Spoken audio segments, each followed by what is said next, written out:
Good day, lords and ladies, and welcome back to Pillars of Eternity with me, Cornish-Knight. We just picked up Sagni, who is a ranger character. I just wanted to check to see what her... Ooh, she's got like no mechanics. Okay. His mechanics isn't too bad. Okay, that's not fantastic.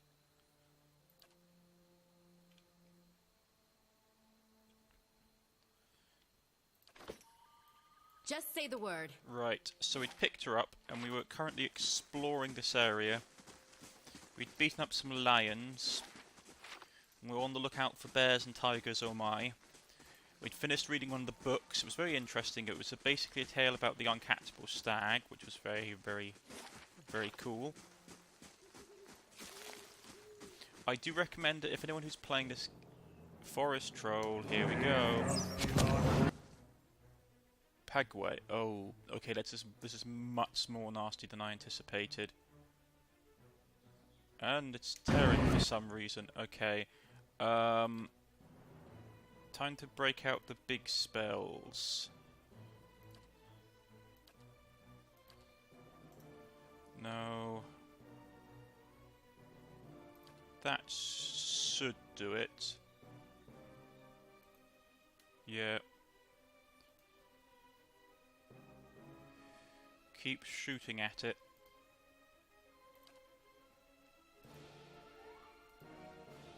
Do we have anything that could work?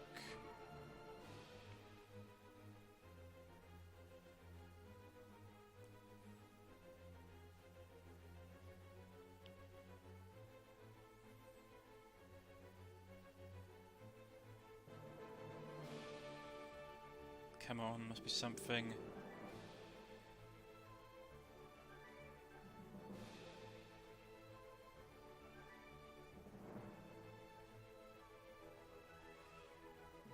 Come on, we must have something.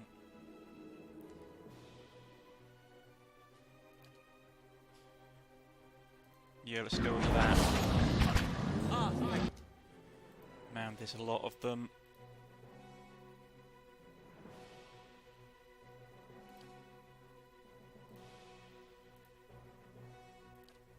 Punch that. Oh, he's down on the ground. That's not great. Okay. He's gone prone. That was my own fault. Do we have anything that might do that?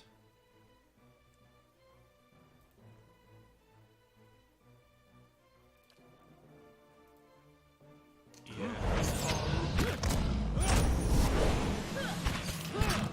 Come on. Stay down. Yeah, do that.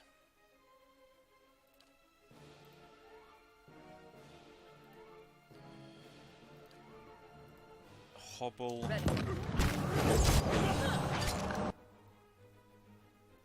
That guy is back up. Well, that thing is back up, so get it back down the ground.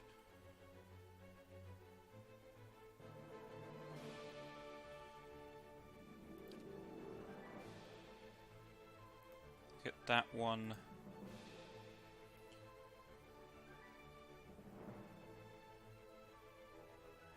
Here we go, we can finally do this.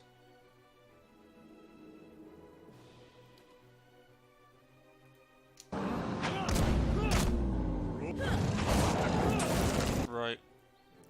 You guys target him before we lose our cleric.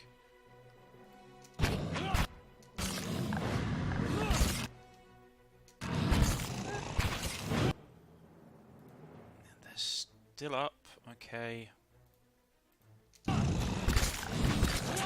there's a storm white in here as well.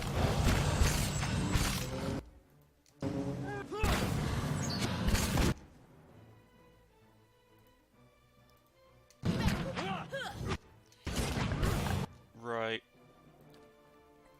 Pop that. I really didn't want to have to break out another magical missile. Get that one down. Keep bashing on it.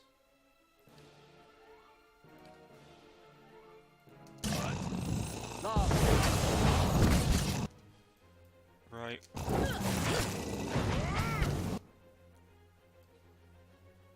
You guys focus on this one.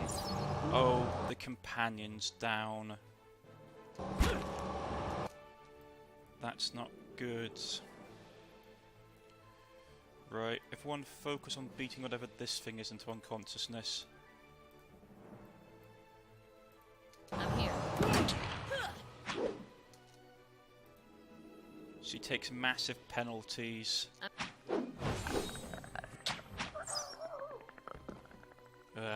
Man, that was nasty. He almost died.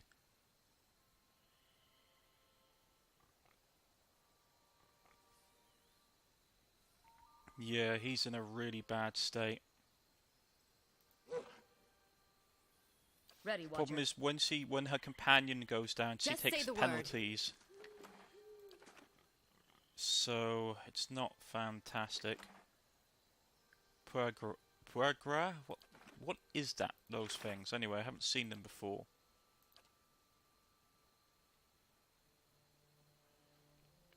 Maybe on the trolls.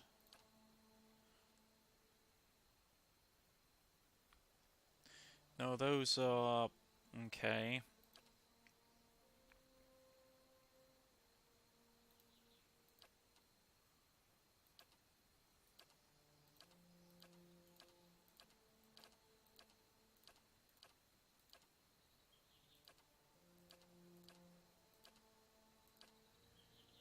So what were they? Maybe I had to fight more of them to get an update. We still haven't looked at the skeleton entry. Skeletons no longer require flesh or essence, but their drive to kill has been instilled over many stages of progressive decay. As a result, they will attack anything that approaches them, but they won't attempt to consume it after it is slain. The essence that animates them is the energy at its most basic level. As skeletons have lost all measure of will, intelligence, or personality, if not killed, the skeleton may eventually grind itself into bone dust, or its essence may finally evaporate into the ether. Skeleton servants are the remains of wizards, warriors, or other adventuring types. They are similar to overall properties to other skeletons, but have more capable in combat and often retain rudimentary skills from their adventuring lives. Death guards are the apparent form of a skeleton that are skilled, powerful, intelligent. When Famps wish to avoid the gradual decay associated with their condition, they engage in a risky, expensive, and extremely painful process that separates tissue from bones and leaves a perfectly awake skeleton. In case this essence does not decay in flesh and instead resides in the bones, a much harder substance.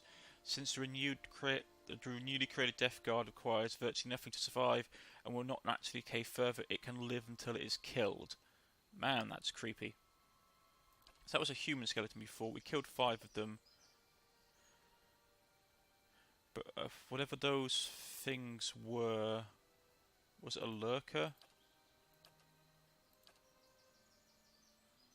Lurkers are actually comprised of a colony of several different species of parasites, carnivorous plants and fungi working together to hunt common prey. As a whole, they stand nearly 10 feet tall and vaguely anthropomorphic body comprised of vines, leaves and roots and earth. The coexistence of so many separate organisms can make them hard to eradicate, and they're usually best to serve as part of an enabled locomotion or simply light the entire colony on fire.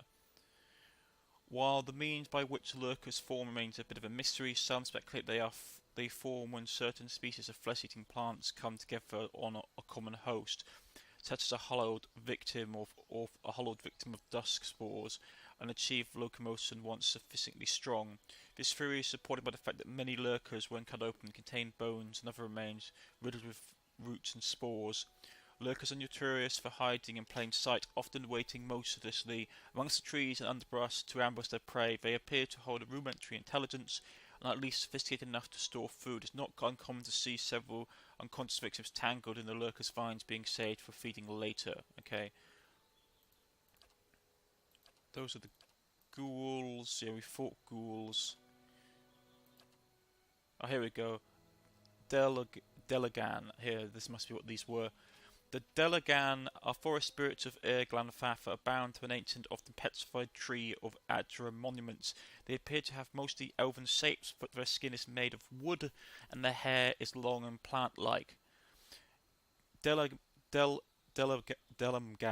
glow slightly and often have tiny motes of light around them. They do not wear clothes but lack sexual organs, as they only have the overall shape of humanoids. Delagang are entirely magical beings and do not use physical weapons to attack. Their attractiveness is usually in tandem with their magic, typically to stop attackers to lure them to their deaths. These creatures draw their essence from the environment. While they have no physical body, while they have a physical body, and can be killed if those bodies are destroyed, their survival also depends on the health of their environment. They feel no natural animosity towards other beings, but will defend their territory fiercely. Thus, Delamgang and Adragang, Adraborn, may individually be more or less hostile depending on the well-being of their location. On wherever other explorers' ventures have in the past proved dangerous or benign, they are natural roadblock to a larger scale development, while rural tribes in El Glanfath often live peacefully alongside them. Expanding or developing cities and towns may find them beset by hostile Delamgang, some kith to oppose the destruction of Delamgang habitats. City dwellers generally support the notion, believing that their souls will simply reincarnate into another forest or bark back into kith. Delamgang are traditionally friendly towards rangers and druids. Their spiritual link with trees has led to greatly understanding the link between rangers and their animal companions, though definitive connections is yet to be made.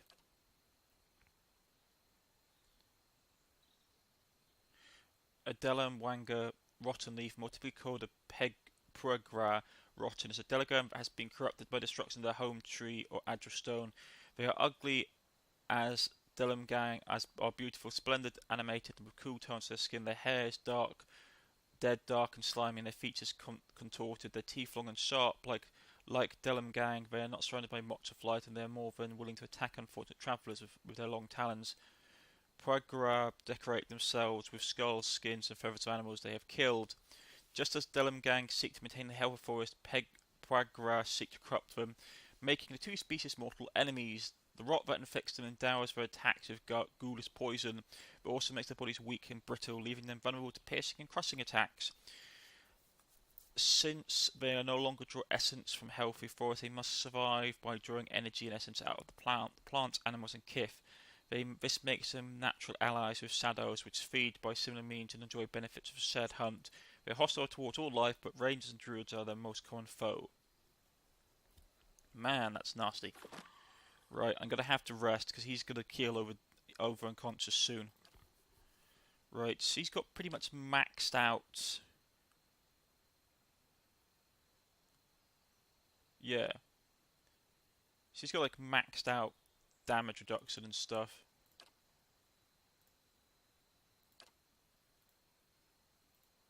Right, we've got to rest. And there's another crackling fire. And we're back up just before dawn. Just say the word. She has something to say to us. Sagani draws up beside you, her fox following at her heels, and takes a seat next to you. Even if you are putting one over on me, it's nice to have a hunting party again. You've been searching for Persog for 5 years. Sounds like you've been gone home from a long time. Finding Persog must be important for you to travel so far. You've been searching for Persog for 5 years, inquires Gwen. 5 years for me. Must be 30-something for Ichimak.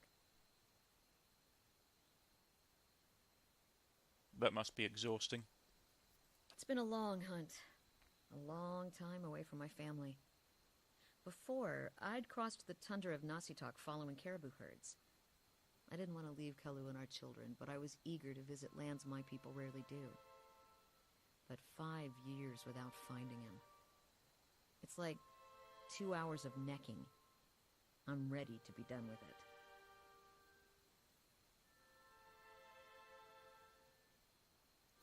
Why do you have to find Persog? You should go home then. Sorry, that line just threw me for a second. Why do you have to find Persog?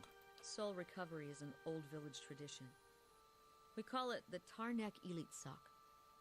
Once in a generation, we seek the soul of a much respected and long dead village elder. We tell him what's changed in the village, how people remember him. The only other Tarnak Elitsak during my lifetime happened when I was a girl, not long after Persak died. We feasted on blubber and fermented milk for a week, and we honored the chosen huntress as a hero. Then she left, and we returned to our duties. We still sang her name to the skies during festival season, but we otherwise didn't speak of her. What happened to her? Yeah, you can go, I see, you saw your village still remembers you. People often forget that isn't what isn't in front of them. What happened to her? I don't think she ever returned. It happens that way sometimes. You fold your arms, her expression sober. People often forget what isn't in front of them. She frowns. I think of that frequently. It's not being forgotten by my village that troubles me. But sometimes I wonder how my husband and children remember me, if they think of me often. Returning to them is what matters. That must be difficult. Of course, to do that, it must be difficult. Still, there's no point in dwelling on it. More often, I find myself wondering whether Persak will remember us. You claim to see souls. What do you think? Do you remember your past lives? No, not clearly. I don't want to talk about it. Yes, in fragments. Yes, in fragments. See leaning to Hespeth closer, really, what's it like? It's strange. Feels like I'm going crazy most of the time, uncomfortable. I'd just as soon be not remembering any of it. Frustrating, I only wish I knew more. I've been learning a lot about myself. There are parts I like and parts I don't. It's strange, feels like I'm going crazy most of the time. Let's go with that one. She sits back, I don't envy you. Guess I'm lucky I only have to worry about someone else's past life. Makes me wonder what Persak remembers about our village. Or if a turn at the wheel has yanked the details out of his mind like it does for most of us. Has your village changed much since his time? Masuk is probably much the same as it was 100 years ago. We live between tundra and frozen forests, and the land takes as much as it gives. But our hardships bring us together. And the elders truly unite us. They keep the stories of past generations, and they guide us from season to season, through good years and lean. Itamuk brushes against her hip and she scratches his head. Recently, there have been a lot of good years. My aunt says we've had fewer classes with the neighbouring villages thanks to hunting territories, but Persog helped establish. In the bad years, we rely on trade with merchants that pass our shores. We exchange walrus tusks and seal pelts for grain that lasts just hard winters. Persog broke a lot of those agreements too. She holds up a bear figurine. He got this from one of the Ormaul ships that used to trade with us. Sounds like Persog did a lot for your people. Persog must have been a tight-knit village. Wouldn't a lot of those developments have happened anyway, you inquire? It's the duty of an elder to lead according to the needs and wishes of the village, so who knows? She shoves Deirdre back into her skin pack. Sounds like you're on the hunt of your own, though. I feel the thrill of the chase, or ready for this to be over. And it's too early to tell. I enjoy the adventure. Every day brings something new. Running around like this keeps me from what matters to me. I've been hoping to settle down. Does it matter? I don't have much choice in this anyway. Let's go with that one. Her brow creases. I know what you mean. She raises and stretches, looking around. Let's go, dark. We've got dark on the side. Shall we move on? Let's go. Still haven't got any of those buffed up. I want to try and get aggressive. I don't mind being known as honest. Like honest, rational and aggressive. Diplomatic, don't care for. Clever, stoic. The thing is that no matter how Just you say play the a word. character in the game, they're always going to be, if you RP a character well, they're going to be more than just two-dimensional. So it means that they're all going to have different facets. They all have layers. Everything has layers, like an onion. Right. Is there anything up here? We have to be careful. Right, more crafting ingredients. Another a forest lurker, okay. Ooh, he just got punched. Just got taken for a whooping. Right, okay. beat him down. Big guy. Just say the word. Right, it's down. Hit it. Hit it. How bad? Right, she got that off, so now we can shoot that. Another one of those.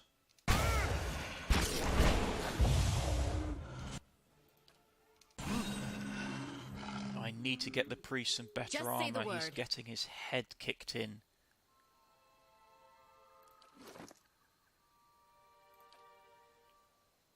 Yeah, it's got 3 damage. It's light armor, but it gives him more constitution. Just say the word. Is there anything over here at all? No, it's just the road north. We can't go that way, I don't think. I'm just going to finish exploring these locations. This in Pillars of Eternity, as in any CRPG game, if you don't explore, you really don't find out anything. You can stick to the roads, but you won't find anything interesting. Well, not normally anyway. So it's... Here we go, there's another one. You're going to stay back. You're going to go into melee. You're going to stay back if it's needed. Gwen is going to hit him. You're going to smack him down. You just keep pounding on him. Mark him with your ability. We're going to shoot an explosion at him. Right, he's down. Hobble him. Everybody just keep beating on him. If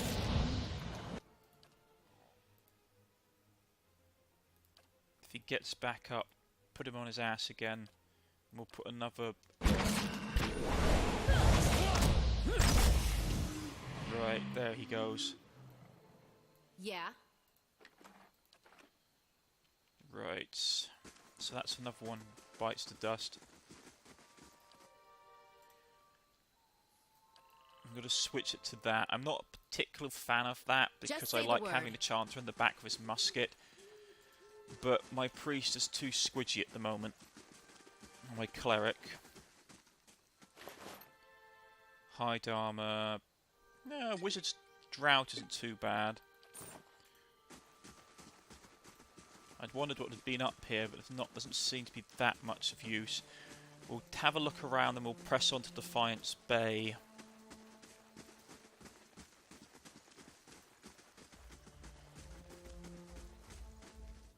Another forest lurker. Ouch, that really hurt. Right. Put it on its ass. Smack it with that.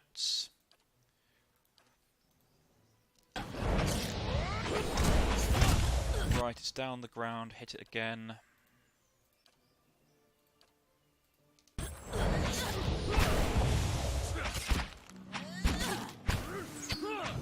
Right, there it goes. It drops. Got some more wood. Leave it to me.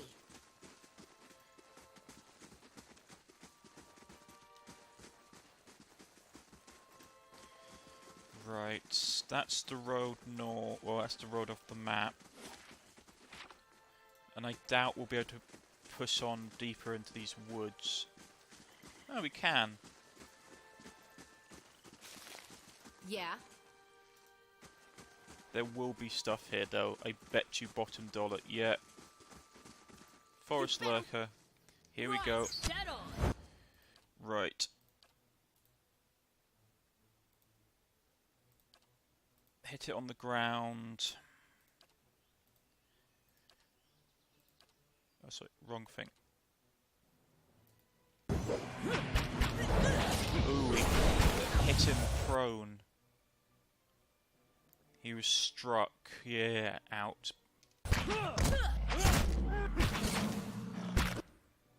Hit him with another mana blast.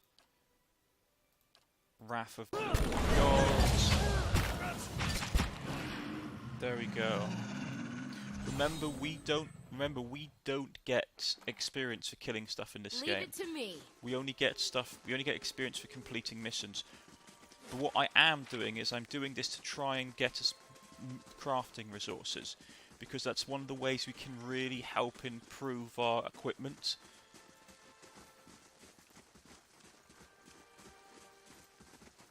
There's a camp. Wine dregs swirl around the bottom of this jar, of this clay jar. Now, you know, give her the potion of iron skin.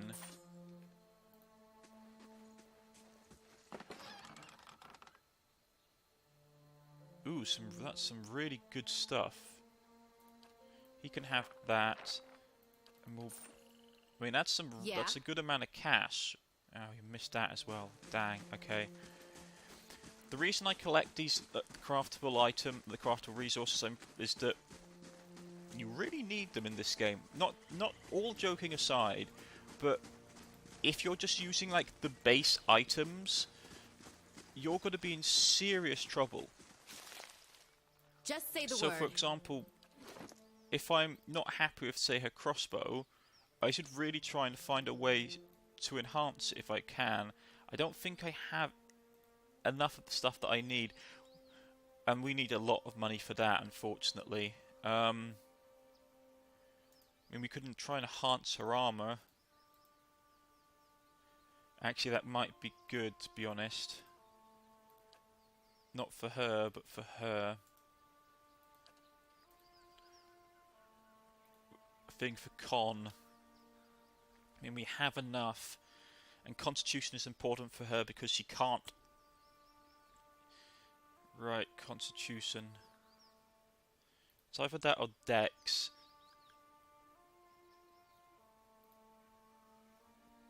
Dex would be useful because it means that I'd have more dexterity in getting out of the way. Don't have anything for proofing. Con or Dex? Con or Dex? Con will give us more health just straight up, and Dex will mean it will be harder to hit. Let's just check something quickly.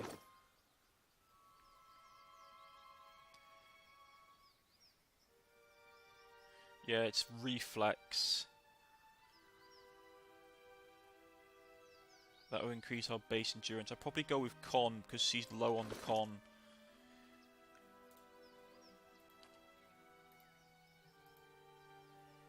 No, I'll go with Dex because she's low on Dex. That's what I wanted to say. Right, okay. Means she'll have a little bit more dexterity, so it'll be harder to hit. Just say the word. How much money we got left? Yeah, we've got a bit. We could do a castle improvement if we wanted to. With the money that we have. I really need to get a barracks. But that's $2,000. So we should probably try and save if we're being honest. I know it sucks, but in my experience, I've played a little bit of this game, to be honest. I've played a little bit, and from what I experienced is that if you don't defend your castle, you lose so much money. You just literally get robbed all the time. People are attacking you all the time. So it's really not worth it not to have some kind of decent garrison in place.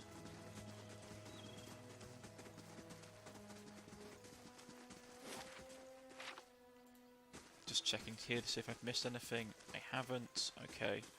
I do love the artwork in this game. It's very pretty. I like this asymmetric art style, like where the backgrounds don't move, but you just move through it. It gives the world a feeling that even if you disappear, it would still exist, which is really nice. Right, let's go up here and have a look.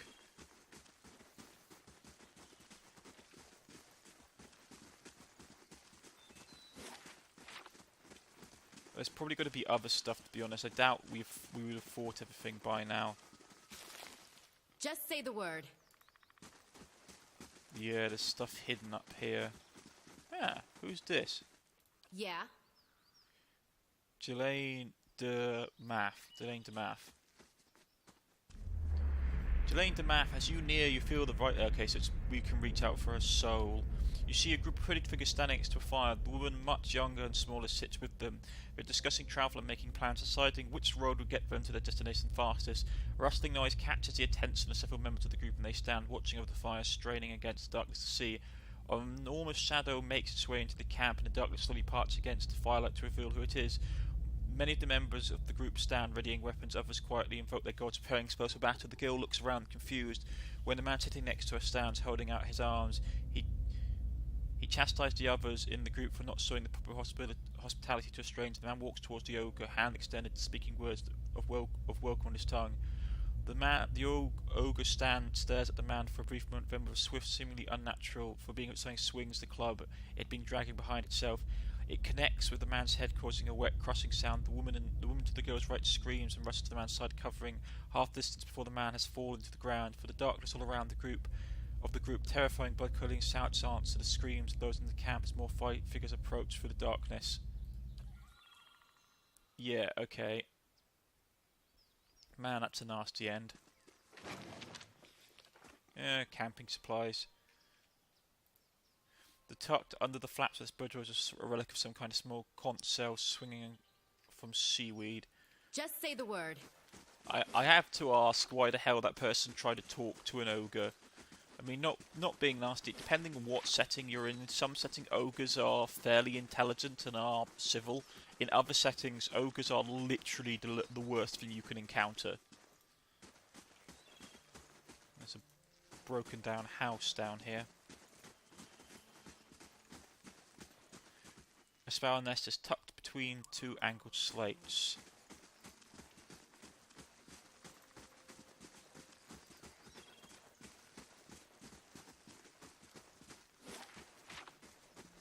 I mean, it's all these little things. I really like all these little details. Like, if you go off the beaten track, it looks like people have lived here. I do love that in games. Right. Just quickly knock out this block. If there's nothing else, we'll sell head.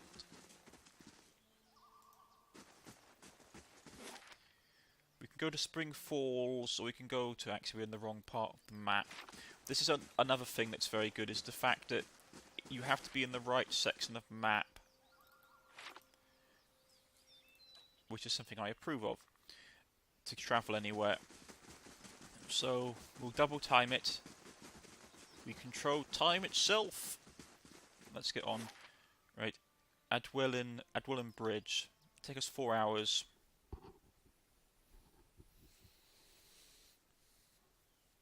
As your characters make choices in conversations and other things, yeah, they basically, it's just, that was telling us just our reputation will change. A reputation, Yeah. to be honest, if I wanted to have a much more, like, determined person, I wish I hadn't had diplomatic. Out of all of this, the diplomatic one is the only one I wish I didn't have. I don't, like, cruel, I can take it either way. Aggressive, I'm fine with aggressive. I think, pardon the pun, that Gwen Ravenheart comes across to me as rather like a hot-headed person. Like, hack once, hack twice, and if it keeps on moving, hack it some more. Right, we feel another soul telling story. You see a lavishly decorated room, walls hung with tapestries or ornate oil lamps, creating a warm, relaxed atmosphere. There are several other stuffed couches covered in silk, pillows, and an elegant table in the middle of the floor. The woman is seated at the table, sitting across from another woman. They're both well dressed, their style befitting the room they are in. The other woman's hair is blonde, in stark contrast to this woman's black, and they swept on her head in a dramatic style. The woman speaks in an easy, free tone, obviously familiar with one another. Though they seem to be comfortable with the company, a strange nervousness surrounds the blonde woman's accent. She occasionally betrays herself with a little giggle or stammer, hitching over an easy word as she speaks. Her demeanour swings from friendly to sigh, back again with no warning. This woman leans back a little in a chair, stretching lightly. As she finishes her speech, she gently lays her hand next to the other woman's hand, letting her fingers subtly intertwined. The second woman stops speaking in mid-sentence and heading sharply into it. She does not, however, move her hand. This woman smiles and moves her hand further over the other, holding it. She stands, moving around the table toward the blonde woman, whose face shows conflicting emotions of terror and lust. She giggles and pulls a hand out from under the other and brings it to her mouth. The red in her face deepening, the woman stops, looking down at her eyes sparkling. She reaches out and pulls something from the blonde's hair, letting it fall around her shoulders. Then she leans over, brushing her lips slightly over the blonde woman's cheeks, resting her mouth against her ear. As she whispers, her hand moves liftly down the other woman's body to her waist. The blonde shudders and leans into the ear, getting the ear, blah blah blah. Right. They gently kiss, and the other woman's cheeks kiss the other woman's cheek, and they stand in the smell, never leaving her mouth. Okay. And that's another one. I won't, like, the problem is that these can go on for so long. You see a ship being tossed about in the storm ravaged sea, the swirl and rise and fall, carrying the ship with them if there were a toy. Man stands on the deck as at the helm of the ship, where water whips around him. The crew move about frantically, trying to keep the chaos under control.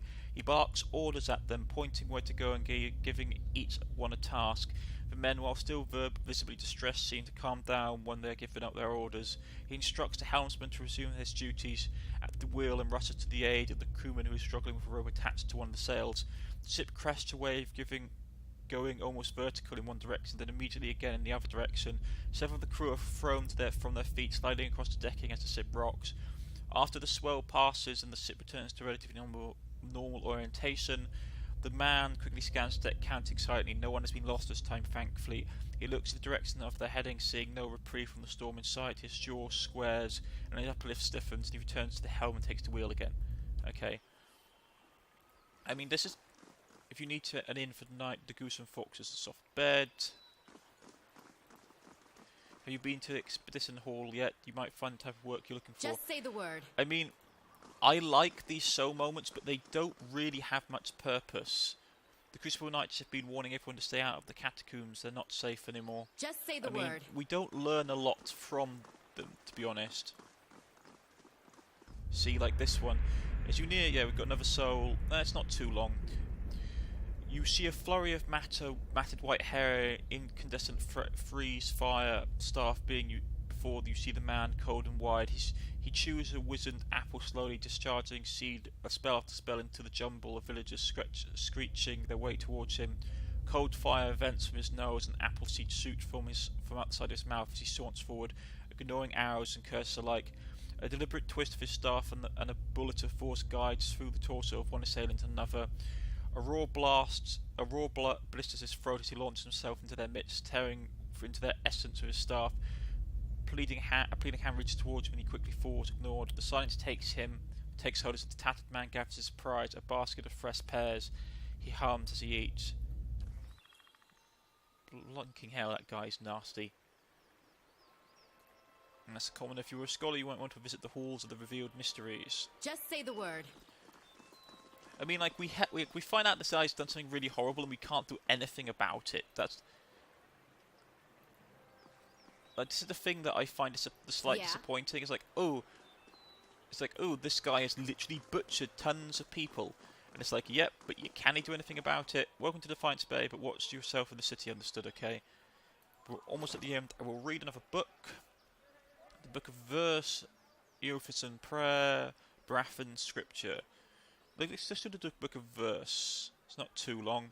This small volume of verse and psalms is somewhat battered, suggesting it's used to be carried on someone's person. The pages are dog-eared and worn. The gold thread which formed the title of the book have begun to fray. The book tends to open to a particular section where someone had marked a verse with a small blotch of ink. Edong, the bright star, speak, and her voice was like a clarion cry, calling his soul forth. Sorry, 1 second. Sorry about that, folks. Yes, I didn't know what happened there. Yes. So, calling his soul forth, he knew her from the right hand of the signing. God, and was afraid. O wonder, hear me, she speaks. You are known to us. Your deeds put you far from salvation. He wept, for he knew that his sins lay bare before the great illumination. Then Sagamus spoke, his voice swept forth with the heat and force of a bright day sun. Weep not, for the child of light has forgiveness even for you, if you will embrace him. Hermuk knelt before then resolved to save himself and asked what he must do. And Modrigan spoke. Her voice was like the songbird's final hymn, bidding farewell to the daylight. What darkness lies within you, you must cast into his light. Your sins will be burnt from you, and to are newly formed, reborn in his keeping. So spoke Modrigund, but Erdnog warned him, saying, "You have walked all these years into the darkness and must now return. You will find the path like treading fire. At every step you will be tempted to turn away, but no harm will come to you if you keep your faith." Right. Interesting. I do like that verse. But we are going to end it here, ladies and gentlemen, on the outskirts of Defiance Bay. I've been Cornish-Knight. If you have liked, please press the like button. If you wish to subscribe, please press the subscription button. You can follow me on Twitter, you can follow me on Steam, or you can look me up in the comment section and I'll get back in contact with you. This has been Pillars of Eternity. I've been Cornish-Knight, and we shall see you all next time for the continued adventures of Gwen Ravenheart and Space Pig. Goodbye.